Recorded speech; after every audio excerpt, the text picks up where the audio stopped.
साथियों, उत्तर प्रदेश के हरदोई जिले का एक छोटा सा गांव है जिसे अलियापुर गांव कहा जाता है और इसी गांव में रहती थी मानवी मिश्रा, जिसका सपना एक आईएएस ऑफिसर बनने का था और इसी सपने को पूरा करने के लिए वह दिन रात अपनी पढ़ाई में लगी रहती थी।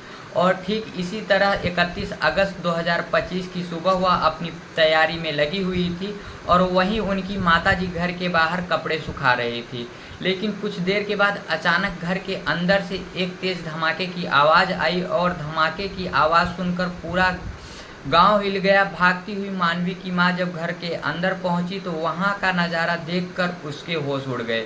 जमीन पर मानवी मृत अवस्था में पड़ी हुई थी और उसके एक हाथ में तमचा था। साफ देखकर पता चल रहा था कि मानवी ने अपना जीवन खुद ही समाप्त कर लिया है।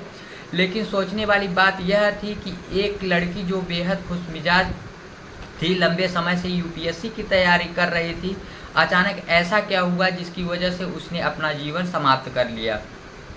धमाके की आवाज़ सुनकर मानवी के घर पे लोगों की भीड़ जमा होने लगी और फिर तत्काल सूचना पुलिस को दी गई। कुछ ही देर में पुलिस मौके पे पहुंची और कमरे की अच्छी तरह से फॉरेंसिक जांच करवाई गई। इसके बाद पुलिस ने शव को अपने कब्जे में लिया और पीएम के लिए भेज दिया गया। शुरुआत में सबको यही लग रहा था कि मानवी ने अपना जीवन खुद ही समाप्त कर लिया है, लेकिन इसी दौरान पुलिस को एक ऐसी बात पता चली जिसकी वजह से इस मामले की जांच की दिशा ही बदल गई।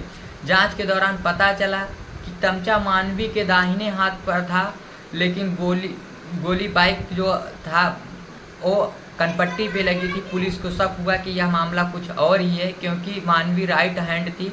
और इस घटना के बाद पुलिस ने परिवार वालों से पूछताछ की, तब जाकर पता चला कि मानवी के पिता संतोष मिश्रा लखनऊ में सिक्योरिटी गार्ड का काम करते हैं और इसके अलावा मानवी का एक छोटा भाई प्राइवेट नौकरी करता है जो कि गाजियाबाद में रहता है। वहीं दूसरा भाई चेन्नई में रहता है और मानवी घर पर अपने एक दिव्यांग भाई बीरू और अपनी मां के साथ रहती थी। लेकिन इस जानकारी के बाद पुलिस को एक ऐसी जानकारी मिली जो बेहद ज़्यादा चौंकाने वाली थी। मानवी ने 2025 के जनवरी महीने में अभिनव नाम के एक लड़के के साथ आर्यजात में शादी कर ली थी। असल में दोनों एक साथ पढ़ाई करते थे और इसी दौरान एक दूसरे के बेहद नज़दीक आ गए, जिसके बाद दोनों ने शादी करने का फैसला कर लिया। लेकिन इस शादी से मानवी के परिवार वाले बेहद ज़्यादा नाराज़ थे और जब यह बात उन्हें पता चली तब उन्होंने इस रास्ते को यहाँ पे साफ इनकार कर दिया। लेकिन फिर धीरे धीरे वह मानवी को समझा बुझा कर घर ले आया और उन्होंने कहा कि हम पूरे रीति रिवाज के साथ तुम्हारी शादी करवाएंगे।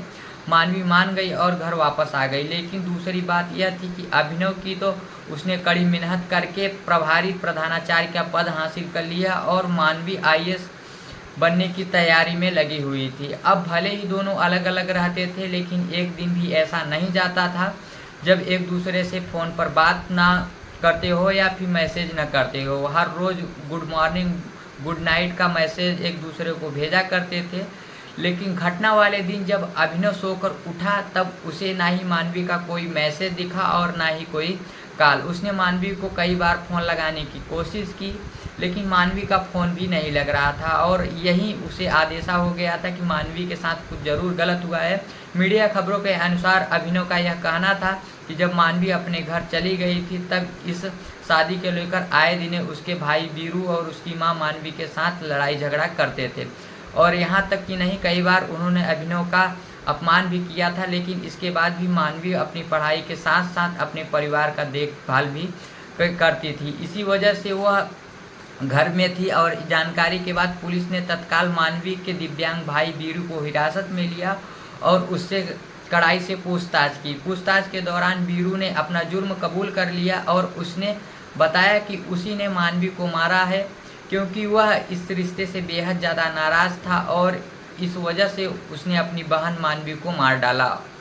वहीं पे इस घटना को छुपाने के बाद उसने अपने माँ बेटे के साथ इस दोनों पर मुकदमा दर्ज होता है और उन्हें न्यायिक हिरासत में भेज दिया जाता है। इस पूरे मामले में सबसे बड़ी बात यह थी कि मानवी राइट हैंड थी, लेकिन क्राइम सीन को दिखाने के बाद पुलिस ने बड़ी समझदारी से काम किया और आखिरकार आरोपी तक पहुंच गई। तो साथियों, यह था यूपी के हरदोई जिले का वह मामला जिसने पूरे गांव को हिला के रख दिया।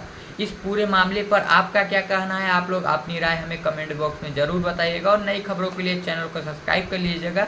और साथियों, इस घटनाक्रम को सुनाने का उद्देश्य किसी को भावनाओं को ठेस पहुंचाना, आहत करना नहीं है, बल्कि आपको सचेत करना, जागरूक करना है। आप लोग भी जहां भी रहो सतर्क रहो, सुरक्षित रहो, अपना ख्याल रखो, अपनों का ख्याल रखो। मिलते हैं नेक्स्ट वीडियो में, तब तक के लिए बाय बाय, टेक केयर।